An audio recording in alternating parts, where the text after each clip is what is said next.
Olá, me chamo Liliane, sou aluna de doutorado pelo PESC da UFRJ e hoje estarei apresentando a demo da Keras-Prov, um trabalho em colaboração com Débora Pina, Daniel de Oliveira e Marta Matoso. Modelos de aprendizado profundo têm se popularizado nos últimos anos. Estes modelos podem ser vistos como workflows científicos, dado que são resultados de processos iterativos. Estes workflows de aprendizado profundo comumente envolvem muitas transformações de dados, usuários, algoritmos, conjuntos de dados e adicionam desafios à adaptação. Aqui nesse slide, apresentamos o fluxo de transformação de dados de redes neurais profundas, onde os retângulos representam as transformações de dados, os cilindros os arquivos e as setas representam dados que são utilizados e gerados por essas transformações, como, por exemplo, hiperparâmetros que são selecionados ou outras métricas. Durante um treinamento, há vários loops de avaliação onde o usuário pode realizar um ajuste fino de hiperparâmetros. Para fazer esse ajuste fino, o usuário precisa ter acesso aos dados de causa e efeito, como, por exemplo, qual filtro foi aplicado ao modelo atual quando o valor de dropout estava abaixo de um determinado threshold. Ou, por exemplo, qual é o valor da taxa de aprendizagem quando o modelo conseguiu uma determinada acurácia. A escolha dos melhores valores de hiperparâmetros está longe de ser trivial, e muitas combinações são comumente exploradas. Como o processo de treinamento leva muito tempo, é necessário realizar adaptações e guiar o modelo. Por exemplo, inspecionando como as métricas de avaliação estão evoluindo durante o treinamento para que se possa alterar os parâmetros e iniciar o treinamento novamente, caso seja necessário. A associação de dados de proveniência com os resultados de um workflow de Deep Learning pode dar suporte à orientação do usuário para melhorar o ajuste fino de parâmetros ou hiperparâmetros durante a execução. Embora a proveniência seja essencial para a qualidade e reprodutibilidade dos dados, é importante definir nosso foco principal na proveniência, que aqui é a análise de dados, especialmente durante a execução. Proveniência é uma maneira de correlacionar esses dados e pode enriquecer muito essas análises, fornecendo o caminho de derivação de dados e não apenas metadados. Portanto, a proveniência adicionada aos dados de domínio pode ajudar o monitoramento de épocas, valores de precisão e acurácia, entre outros. Para auxiliar a coleta de dados em workflows de Deep Learning, propomos a Keras-Prov, uma abordagem de coleta de proveniência automática. Os dados de proveniência na Keras-Prov são capturados, gerenciados e visualizados através de 3 componentes principais: a Training Layer, Data Layer e Análise Layer. Na Training Layer, a biblioteca de treinamento executa e interage com o extrator de proveniência, que acessa os valores de hiperparâmetros em tempo de execução e obtém os seus valores.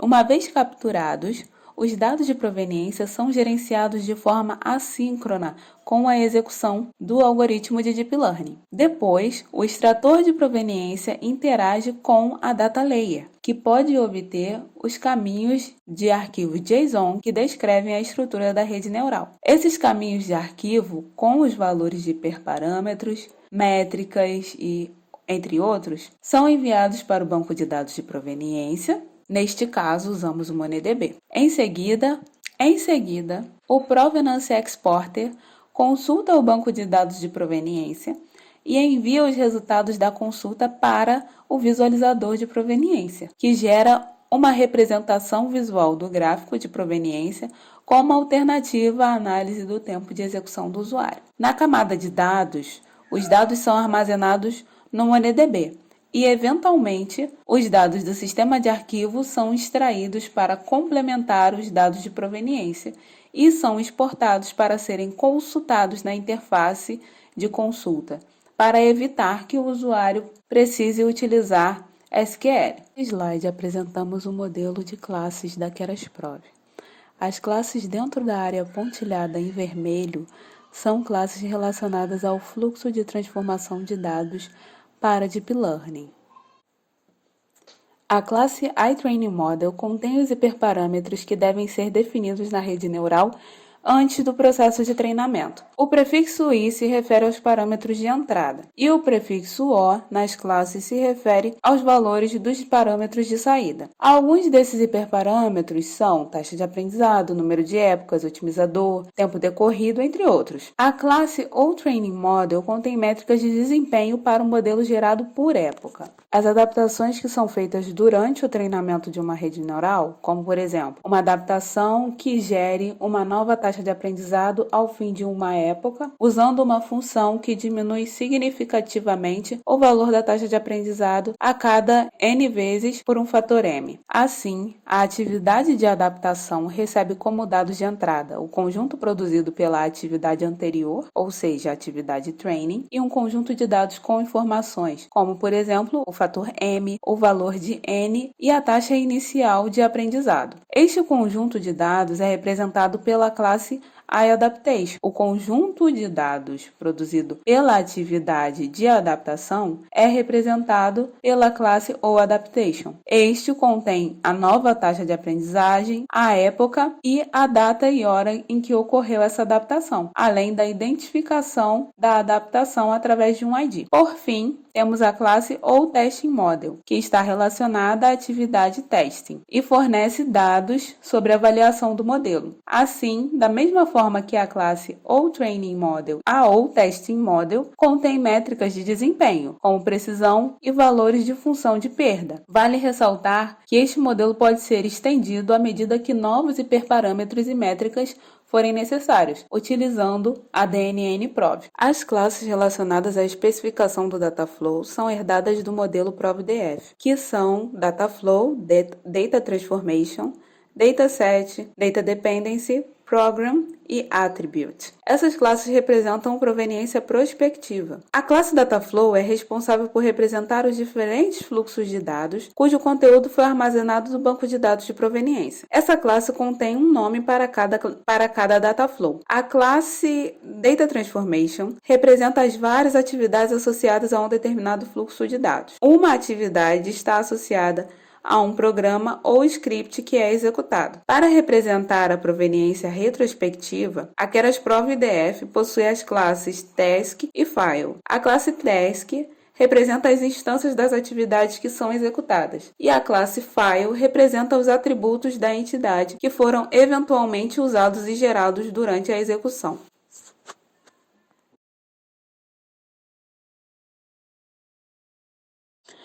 A Keras Prov é construída sobre o Keras, que é um framework de Machine Learning que funciona em conjunto com o TensorFlow. A Keras Prov foi feita baseada na DF Analyzer e requer o uso da DF Analyzer durante a execução. Nessa demo, a DF Analyzer, o Kibana e o Elasticsearch já foram inicializados previamente para a criação de gráficos do dashboard.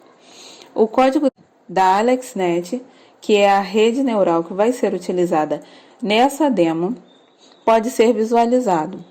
A AlexNet vai ser executada utilizando o dataset Oxford Flowers.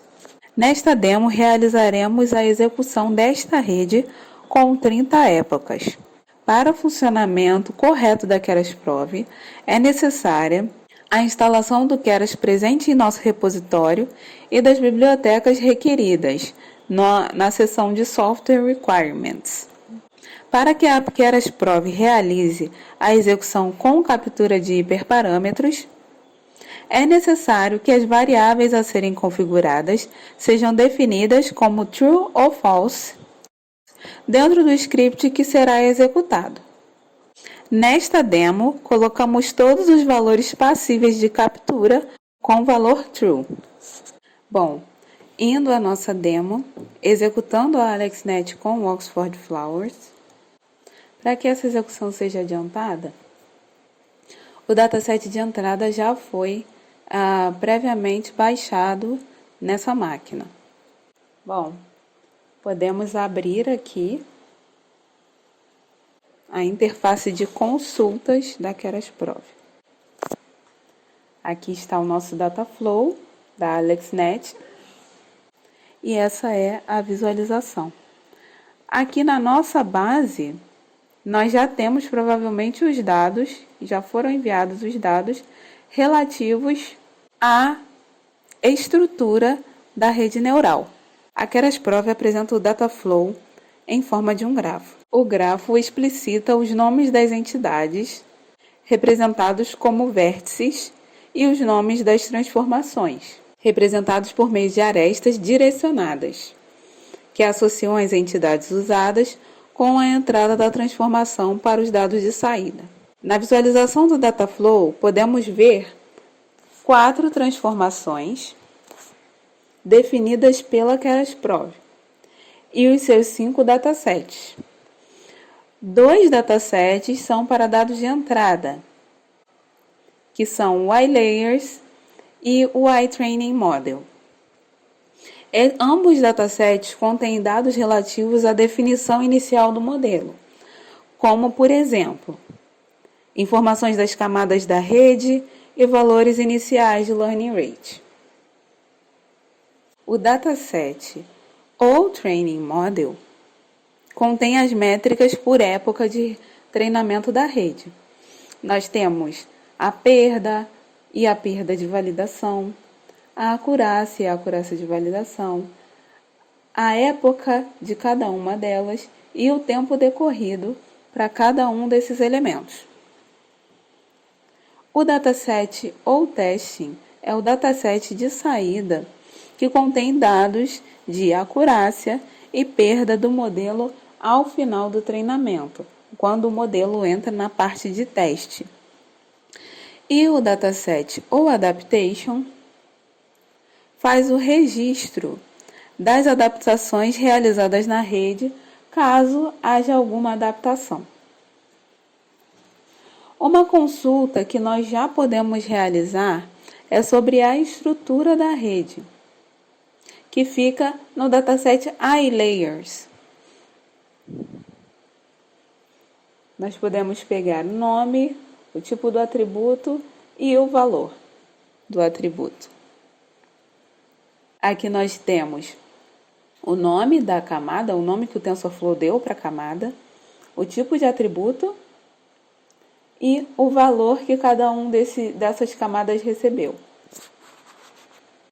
Lá em iTraining Model, nós podemos selecionar. Podemos também verificar no Training Model quais foram os hiperparâmetros definidos inicialmente. Vamos verificar qual foi o otimizador, o valor de decay e o valor do batch size. O otimizador inicial foi o Adam, o decay começou em 0 e o valor de batch size utilizado é de 64.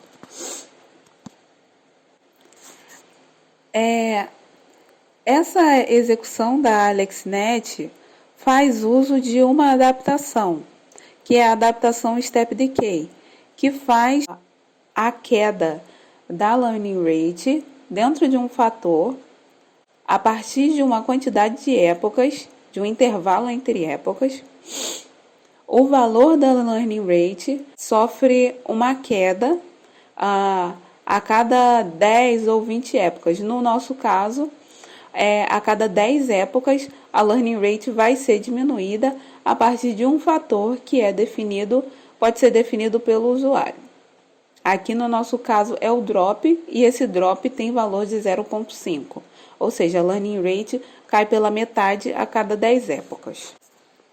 Adiantando um pouco a nossa execução, já na época 14, podemos retornar na interface de consulta da Keras-Prove, e como a Learning Rate é adaptada a cada 10 épocas, estando já na época 14, nós podemos esperar que já houve uma adaptação. Então vamos verificar aqui a nova Learning Rate e em que época que ocorreu. A nova Learning Rate foi para 0,005 e ocorreu na época 9. Podemos observar também como é que está indo o nosso treinamento. O nosso treinamento está com valores de acurácia iniciais bem baixos, mas subindo de maneira significativa. Podemos também olhar o nosso dashboard, a visualização gráfica da Keras Prove, que se encontra no dashboard. Aqui, os gráficos apresentados no dashboard são atualizados dentro de um intervalo de tempo determinado pelo usuário. Por isso, a visualização apresentada pode estar um pouco desatualizada com relação ao que a gente vê nas consultas na base de dados de proveniência. Podemos também acessar os dados via banco de dados, verificando todas as tabelas que estão criadas aqui nesse banco. Podemos olhar as views que são criadas aqui. Essa interface via cliente permite que o usuário faça suas análises durante a execução e após também. Também é possível conectar com outros softwares como Pandas e fazer outros tipos de análise de dados a partir dos dados que já estão dentro do banco de dados organizados em esquema e obedecendo padrões abertos. Avançando um pouco mais na execução, estamos na época 22, podemos verificar se houve mais alguma adaptação. Houve mais uma adaptação na época 19, a learning rate caiu pela metade mais uma vez. Podemos acompanhar aqui no dashboard na época 9, acontece uma adaptação, e na época 19. Com isso a gente pode mais para frente avaliar os impactos da adaptação sobre a rede neural. Ao fim do treinamento, o log no terminal não mostra os dados de teste da AlexNet sobre a Oxford Flowers, mas nós podemos consultar isso na nossa interface de consulta, no dataset ou testing model. Esses são os valores de perda e de acurácia do nosso modelo. A acurácia ficou em 50%. Consultando mais uma vez o dataset ou training model, onde ficam os valores de validação e de treinamento de cada época, todas as métricas, nós temos que, na época de número 30, a nossa acurácia de validação ficou em 60%, 61%. Comparada à acurácia no teste, existe uma diferença significativa, de 54% para 61%. Podemos utilizar o dataset ou adaptation para verificar se houve mais alguma adaptação. Houve mais uma adaptação na época 29. A época 29 é a última época. Logo, os impactos da adaptação sobre a época 29 não poderão ser observados. Podemos verificar o nosso gráfico aqui, que já chegou no fim das execuções também. Podemos ver pelo gráfico de acurácia de validação o impacto das adaptações aplicadas na learning rate no modelo. Nós vemos aqui na época 9, então, e a gente tem uma melhoria significativa nos valores de acurácia. Depois, na época 19, também é possível observarmos a perda de validação, que tem uma queda vertiginosa. Também é possível observar valores de perda no treino, na fase de treino e na fase de validação, onde a perda na fase de validação ela tem uma queda muito mais significativa do que na fase de treino. Obrigada por assistir a nossa demo.